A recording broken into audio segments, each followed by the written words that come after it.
My name's Chris. And I'm Kristie. This is the Washing Up Podcast. And obviously this week we lost something very important from the shed. We lost a hat. I know. How will the shed will never be the same. It will be hatless.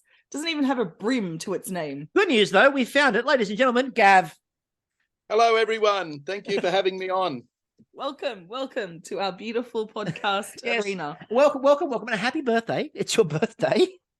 Thank you. What a week to be eliminated from the bloody shed. It's my birthday week, for God's sake. Like, what did you get for a present? Eliminated. Picked off the telly. No, it's a pleasure to get to talk to you, though. You were as a couple of people on the live tweet crew have dubbed you the Billy Connolly of the shed. Oh, I get that quite often. Or Robert Plant. Robert Plant. I'll go out with friends in Brisbane and they go, "Oh, has anyone ever told you that you look like Robert Plant?" I went, "Oh yeah, yesterday." What you should do is go look like and walk away, and just make them wonder. Just shrug and go, "Sure, look like." the irony of me going and make them wonder. So when they do the biography of Billy Connolly, I'm their man. They want to get me as the main star. Yeah. Look, forget Billy's years, in the shipyards, obviously. What we talk about is Billy's years making chocolate, which is they're deeply underrated, the chocolate years. That's right. He went home from the shipyards and made chocolate treats all night. Chocolate treats.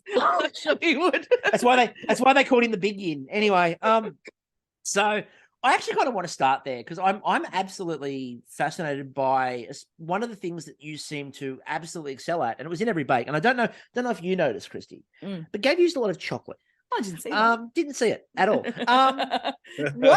What sort of led you to chocolate? Because like some of your chocolate work in there was absolutely immaculate. Look, I think with chocolate, like, who doesn't like chocolate?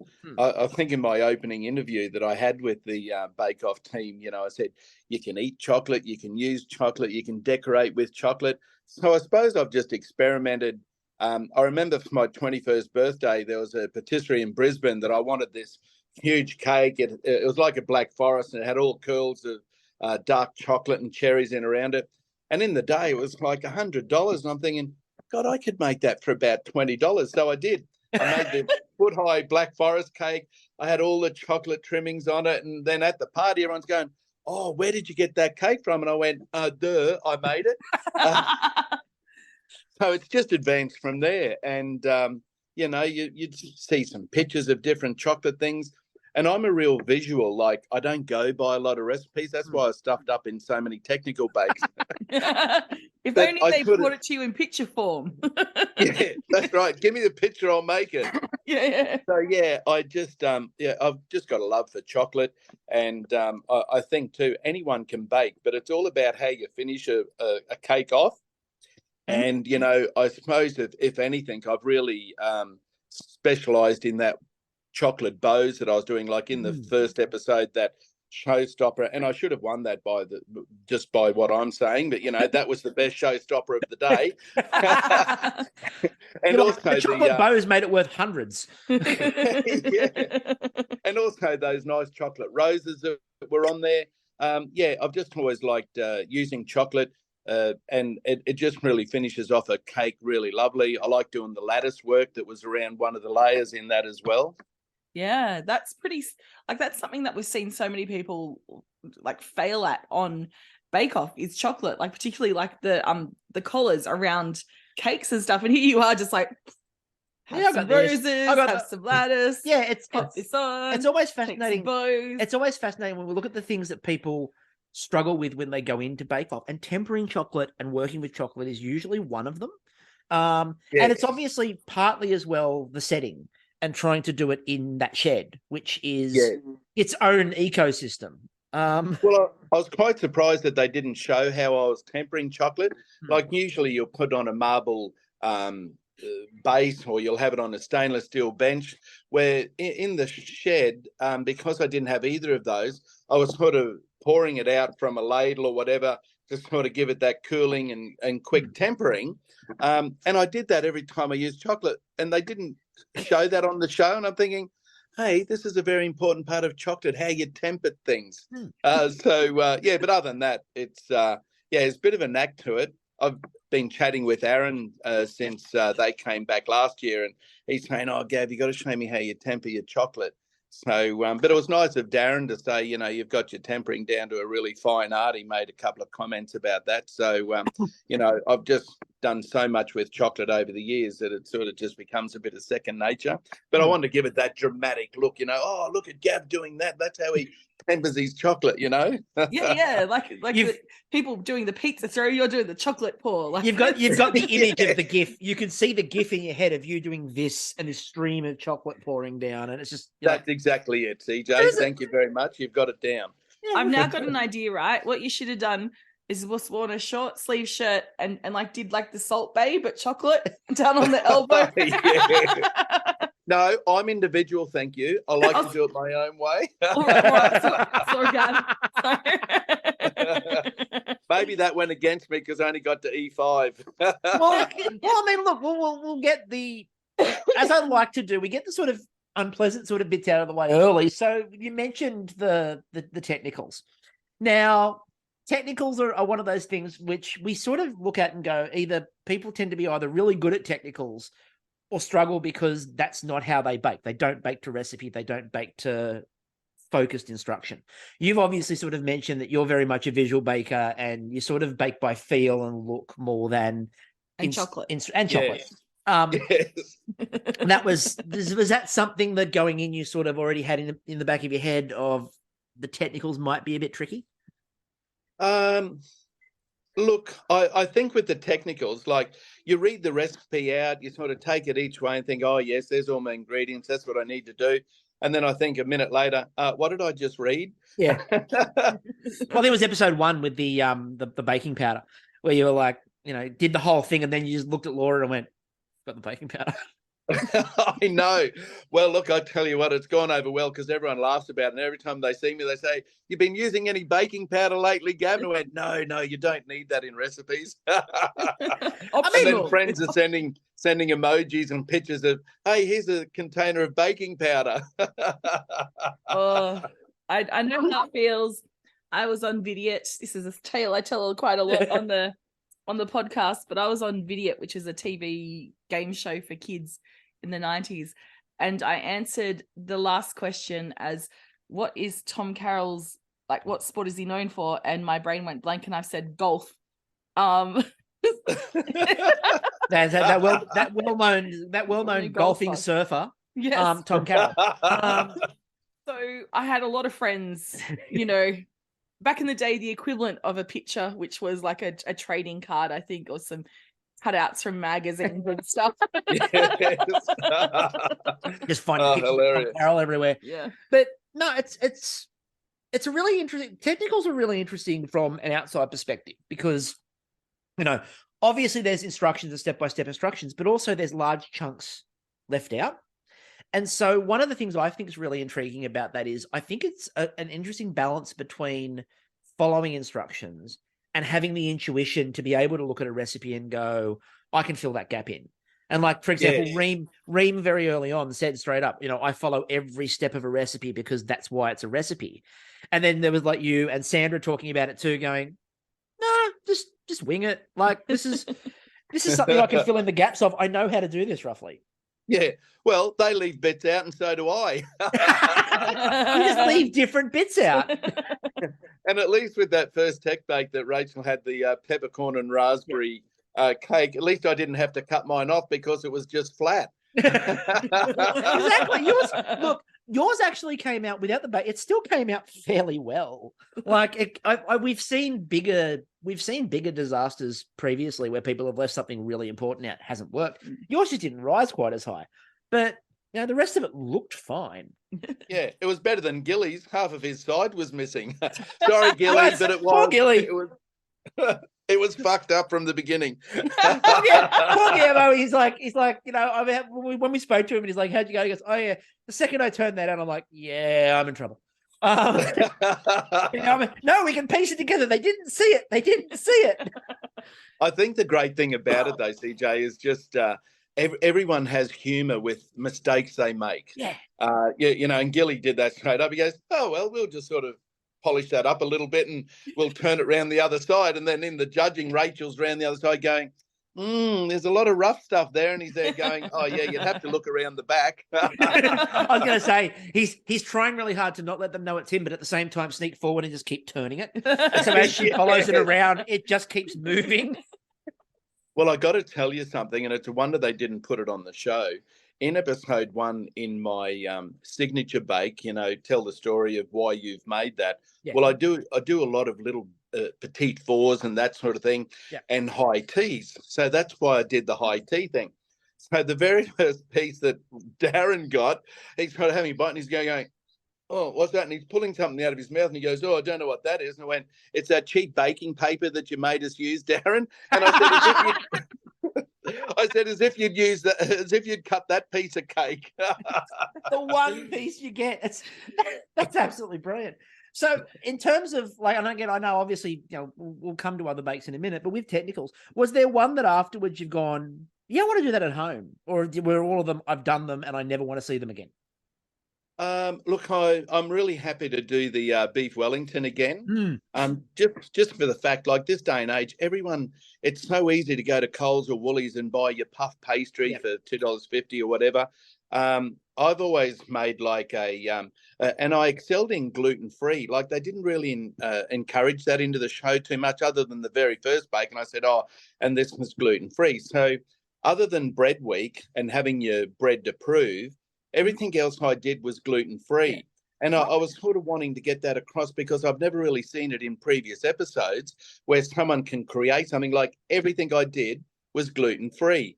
And I just wanted to show that gluten-free's come a really long way from, people say, oh, I hate gluten-free. It's got that sandy texture and all that sort of thing. Well, it's not like that anymore. The flours and what they produce in gluten-free flour is really refined and just as equivalent as a wheaten product. Well, that's okay. So, was there much that you have to change up in recipes for using the newer style gluten-free flour, or what's the? No, not really. Look, I think in the last 4 or 5 years, you can nearly use the same amount of gluten-free flour as what you can with a glutinous flour. Yep. Because it's such good quality. You can sort of tell by your mix too that. Whether it looks a bit runny or if it's whatever, but if anything, you might use an extra quarter of a cup compared to like a gluten flour. But everything I do, I just use it 1 for 1. If there is a recipe that I follow. But my youngest daughter, Farah, she's always saying, Dad, you need to write down these recipes. What if you die? Whereabouts are all your recipes? And I went, in my head. So I suppose with the recipes that I used for the Bakeoff, just setting out what the plan of attack was going to be, I started writing out all my recipes. So a colleague I work with, Lisa, at work, she actually gave me a really nice leather-bound Celtic sort of art book, you used to have at school in those days. So I thought, that'll be great. I can start writing up my recipes and drawing up a picture of what I'm going to do. So, I really want to get in and at least digitalize it or get my recipes all together just so that my kids can use them. And if I get an offer from Penguin or a TV show, that'll just all help towards my CV towards being famous worldwide. We're just putting that out there, guys. He is available for offers. Yes, and seeing all those Hollywood stars are all rebelling and going on strike. Well, hey, I'm happy to do it for the price they were getting paid. So, but like you mentioned about gluten-free and those, and we've talked to bakers in the past and also people from other food. I'm thinking especially of Elena Duggan, who MasterChef winner, who talked a lot about that.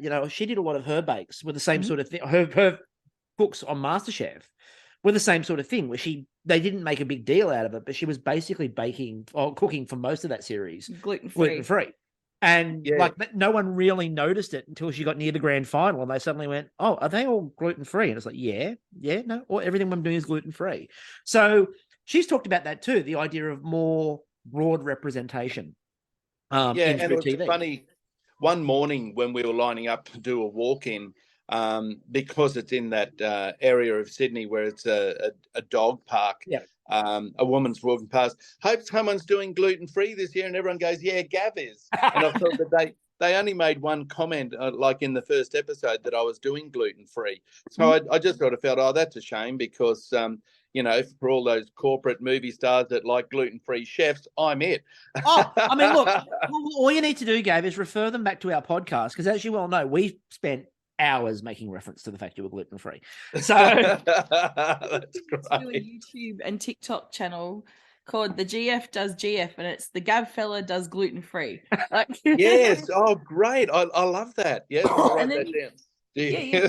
The GF does GF. And like, you can then, instead of having to write down all your recipes, you just kind of record them. You go, here, kiddos. This is what you do. Yeah.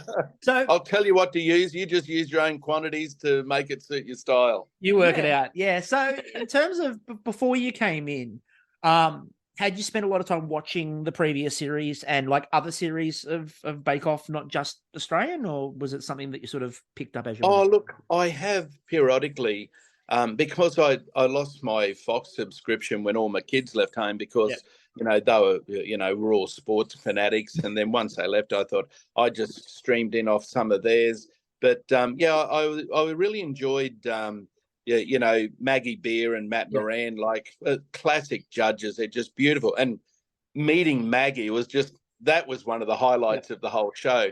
But I'd seen some of the British Bake-Off. I haven't seen the African one, which I've heard a lot about, and look forward to sort of reviewing some of those. But just different times. You know, if they come up on YouTube, I'd go sourcing just to see what they were like.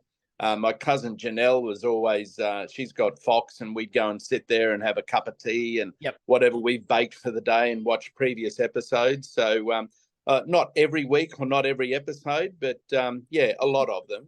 It's again, we will, and again, we'll bang this drum consistently. Canadian baking, the Great Canadian Baking Show, which is their equivalent of Bakeoff. Yeah, Canadian and Australian are the two best in the franchise. Genuinely, they leave British in the dust, especially recent series of British. So not so much the earlier seasons. The early seasons were fine, but now Canadian and Australian are both, because Canadian and Australian both have a similar ethos around, you know, focus on, you know, the bakers and the bakes, and don't create fake drama where it doesn't exist. Just focus on people baking and like not trying to you know, monetize it for their own purposes or, you know, make themselves into massive celebrities. Just people enjoying what they're doing. Otherwise, you'd be known as the nut man. Like, oh, he dropped his nuts. What will Gav do? Dun, dun, dun. Yeah, the drop nut. Look, I think if anything, you know, just speaking of different types and styles of bakes, like my bakery bro, the one that owned the Evans Head bakery, when we were chatting this morning, he said, look, it was a great show and everything everyone did. But he said, it's a pity they don't bring it back a little bit for everyday people to think, oh, look, I could make that Vienna loaf, or I could make a tank loaf at home. Like a lot of those recipes, people just wouldn't make at home. And yes, it's great to see what people can do as an amateur baker, stepping up to that professional level and that sort of thing. I just think it'd be nice, because like I love sharing recipes. I like making simple recipes. Like someone that you know, says to me, oh, how'd you make those biscuits? And I went, oh, it's a cup of peanut butter, a cup of sugar and an egg, and just throw whatever else you want into it. And like when I take stuff to work, I emphasize on that, because a lot of people aren't skilled in baking. Like another quick trick is like using 3 packets of any sort of biscuit, blend it up in your food processor, put enough milk into it till it looks like a cake mix, and a teaspoon of baking powder. Either make a cake, a muffin, or a mini muffin, and away you go. Yeah. Yeah. So I like simple recipes. Or another one is a liter of ice cream, any flavor you like, let it melt, 2 cups of self-raising flour, away you go, and it's delicious. Yeah, okay. And it's one of those things where it's a really interesting balance that and Bake Off strikes it better than a lot of food TV does, but it still occasionally could do a bit better, of that accessibility. And like Bake Off still does it to some extent. Well, they do put the recipes on the website as well. Yeah. So but it's one of those things. Yeah, it's one of those things where it's a really interesting balance between the idea of accessibility versus the idea of, but it looks fabulous for television. And I think there is a way to, but I think there is genuinely a way to strike both. Like what you mentioned there, like the ice cream cake sort of thing, which we've seen. YouTube, which we've seen, and like. Gav. And look, I would have thought that Reem being, you know, all over TikTok probably would have done that one, because that's a big TikTok one as well. But and that's actually, but that actually brings us back to something we've mentioned on the pod a little bit, which is we talked about, you know, having someone like Reem in there, for example, who's all over the social media and all the TikTok baking trends and those sorts of things. And a lot of those TikTok baking trends are like old school, as you were talking about, old school, easy hacks, like the marshmallow fondant, which is, you know. I love watching Reem. She just does. She's got so much enthusiasm. She goes, "Oh, it's really easy. Just throw all that, and then I scooped it all out, and then you eat it like this, and oh, it's so delicious." And I think, "Oh, good on you." She's got such a character of her own. It was like like in Bread Week, where she said, "I don't quite know all the technicalities behind it, but I know what to do to make it work."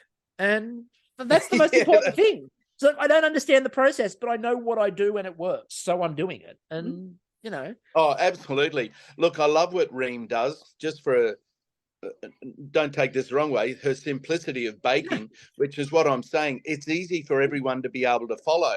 And I was quite impressed with her showstopper in episode 1, like that wedding cake that was her national style, and it was like a candelabra. Like, it was fantastic. And I thought, oh, good on you. That's a showstopper to me. And I'm not saying everyone else's wasn't, but I like that dimensional thing and size. I like big, you know, anything I do.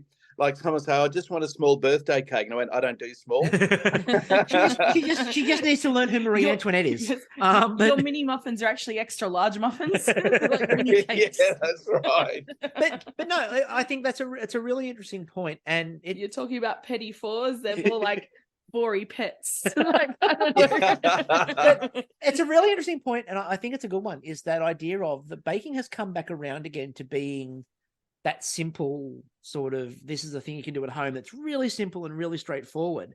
And there is a difference, and we've talked about it a bit. We're not big fans of what we call Insta baking, which is designed to look fantastic, but is either lacking in flavor or not necessarily the best bake in the world. It's just designed to look pretty.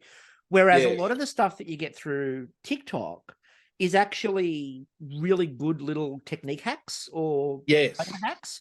And so we think that, like, in my mind at least, there's a difference between an Insta baker and that TikTok sort of baking style. Absolutely. And I think, you know, getting back to what I said, something that anyone can make at home, where, you know, time's precious these days. You know, you never seem to have enough time in the day. And those simple things are easy to do, that you can get your children involved. Like my granddaughter, I went up before I went on the show, and I said, all right, we're going to make some biscuits today. And I made the base that I did the dartboard with. And she literally just did it all and threw it all together and just slapped the spoonfuls onto the tray, and they just turned out delicious. So, yeah, you know, I like that thing, the simplicity. Bringing people into the kitchen together, the families, instead of all being on their laptops and tablets, and you go into someone's houses and the kids have got square eyes now and they're all doing this, you know. There's no playing in the backyard with a soccer ball and throwing sticks at each other. So, yeah, I like the idea. French cricket, the way you play it with a tennis racket? Yeah. Oh, my goodness. Oh, we used to use anything. If there was no tennis rackets, we'd use a stick, or we'd use an apple off the tree, whatever we could get. Yeah. Fence paling used to be a good one. It was the best. Like, and the rubbish bin for the wickets. Yep, we still use the rubbish bin for the wickets. My rubbish bin at home, someone bought up for Australia Day the sticker of the 3 wickets, and it's still stuck on the side of my refuse bin today. Nice. No, because it used to be the smaller bins used to work, and then they got autos, and then it became a case of, so it's got to be below the logo, because anything too high, so below the logo, anywhere on the bin. And look, we got in a little bit of trouble because we couldn't find something to be the wickets at my uncle's house, which is up in the country. And so we went into his shed and pulled out the chook feed bin. And I don't know how it happened, because we're just throwing a tennis ball, but I think someone must have hit the back and clipped it and just knocked it over. It just hit it in the right spot. Might have dropped Chook feed. And then you had all a poultry farm of chooks all on the cricket pitch. Yeah. We were, because we're like, shit, we're going to get in trouble. So we're there scooping up all this feed back into we have Australia Day at my place every year in the backyard under the gum trees, the real ochre Australian setting. And we just use anything we can, I think last year I wasn't well last year, so I had to, this year actually, we had to cancel. It's the first one in about 10 years that we haven't had it. But previous years, you get this little bat that's about 35 centimeters long. It's a little hard plastic sort of little thing. And that's more fun. You get a 6-foot man trying to use this little bat and the kids all laugh. And it's all, and that's what I'm saying. Those things are really precious and they're memory setting for kids these days. And you think, I remember when Poppy used to come over and he helped me make these biscuits. They're the sort of things that I want to emphasize on. And I'd love to do a show like that, make it a family baking show that kids can really get into it and have a go themselves. Just put on YouTube. YouTube's there, Gav. YouTube's there. GF does GF with his GC. Grandkids. Yes, great. There we go. I'm writing all these tips. Writing it all down. You're more than welcome to have them, Gav. You're more than welcome to have them. So one of my favorite, we talked about it on the pod. One of my favorite weeks was Biscuit Week, mainly for the board games. Yeah. That challenge was absolutely brilliant. And your dartboard looked incredibly brilliant. Yeah, I was like incredibly, but Kristie's like fucking brilliant. We'll run with that because it's fucking brilliant. Especially with Rachel not hitting the board. But well, she nearly got my foot. I should have really played on that. Oh, you got it in my foot.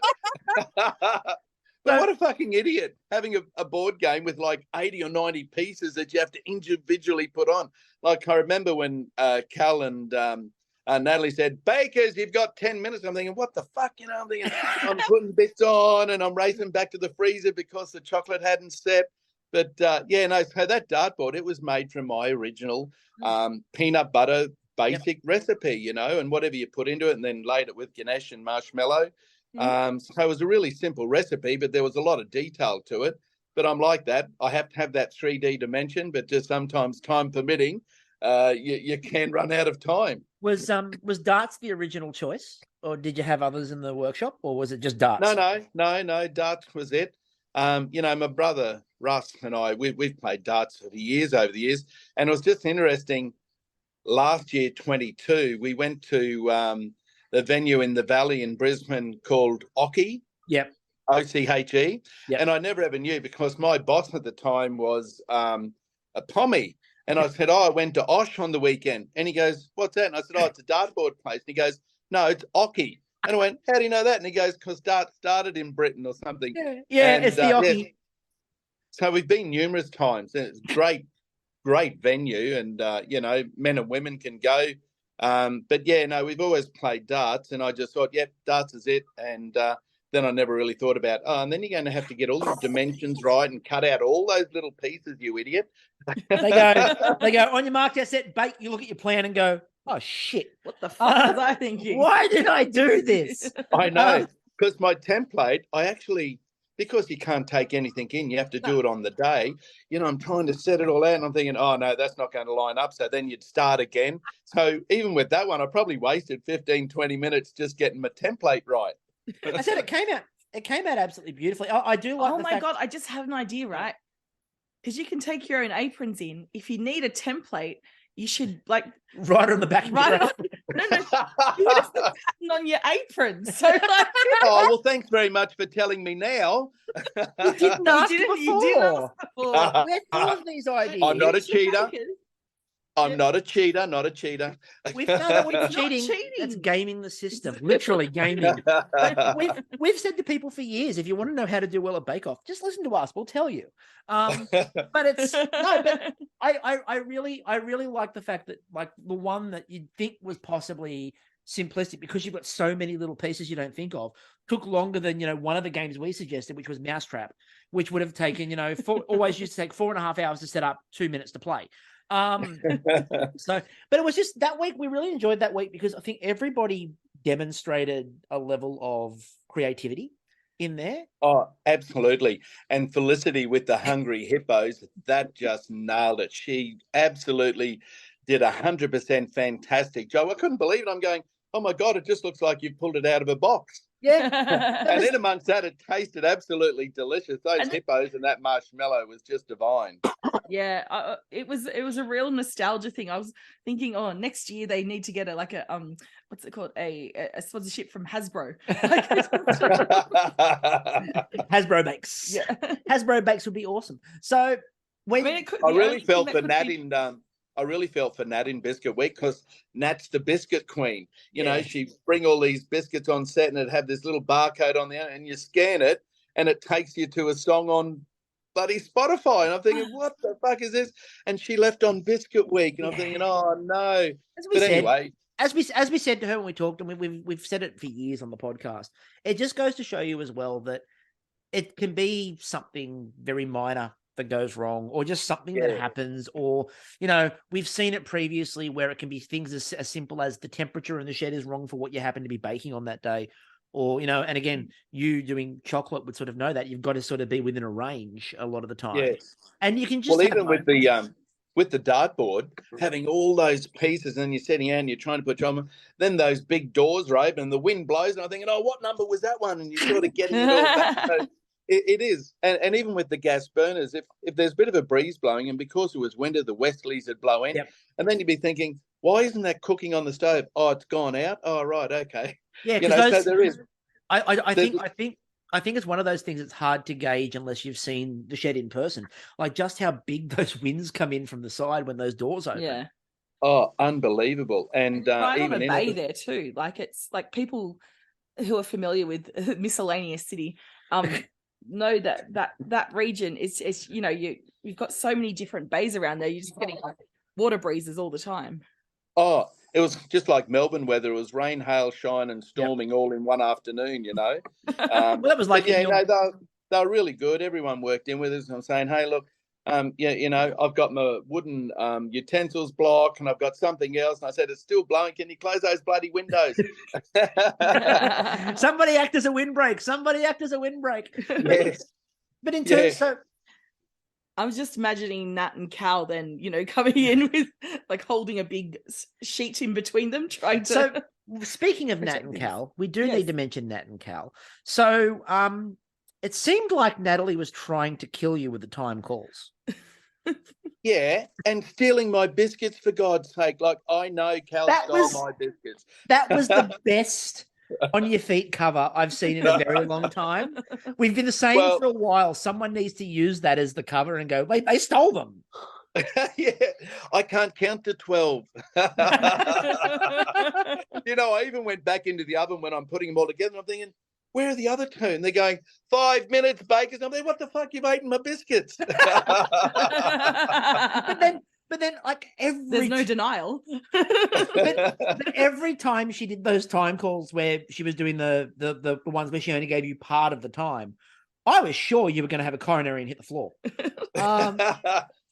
It was, look, I think it was all a bit of fun, you know, give it a good reaction and that sort of thing. And then at one stage, Cal goes, bakers, you've got 30 minutes. I'm there, what the fuck? And she goes, plus another 30 minutes, so that's 1 more hour. And I'm thinking, oh my God, now my heart's back to a normal beat. Yeah, it was the moment you grabbed and that point and went, I think Gav nearly had a heart. Oh, look, walking past and going, because like every workplace with 30 people and above has to have a defib on site. So I'm just imagining them walking past going, oh, I've always wanted to use one of those. I know.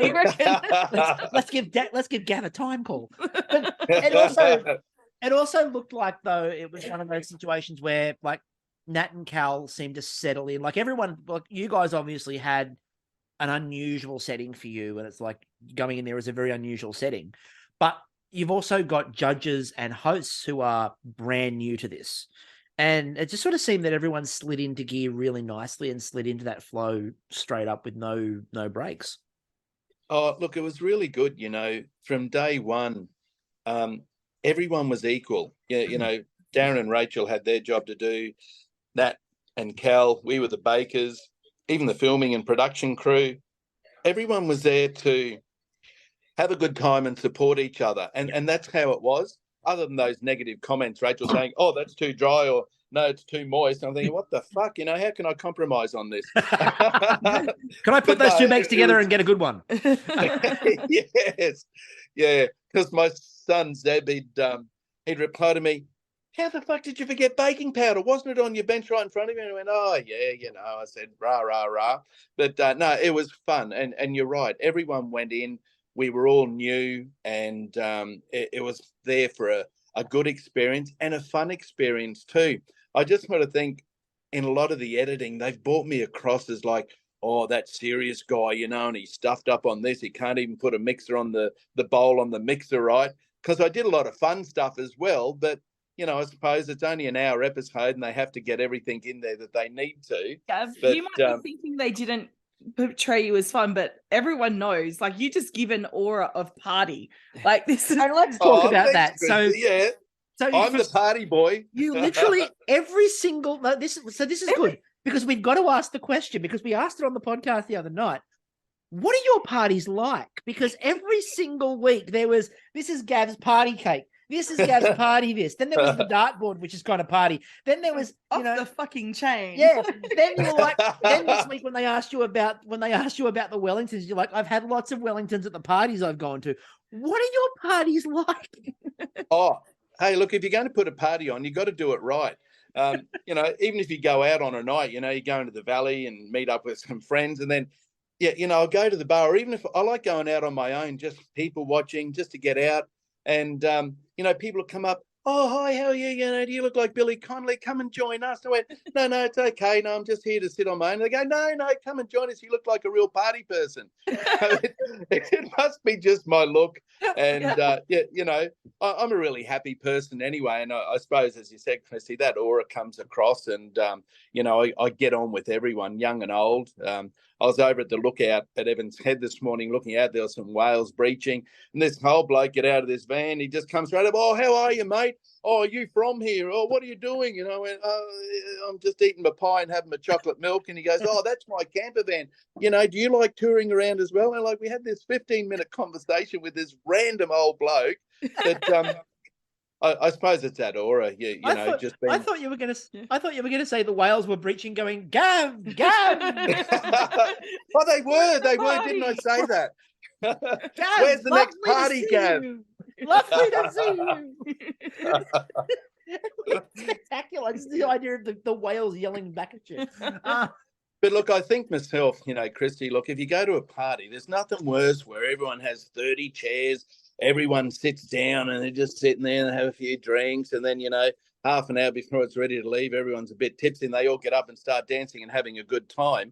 My ideal party is like even at a wedding, having a breakfast where you have stand-up bar tables, having so many chairs that people can sit at, but you just find people mingle more where there's no chairs and it creates that atmosphere of having a good party. Well, I now call that the romper room party because it's like musical chairs. There's not enough for everyone.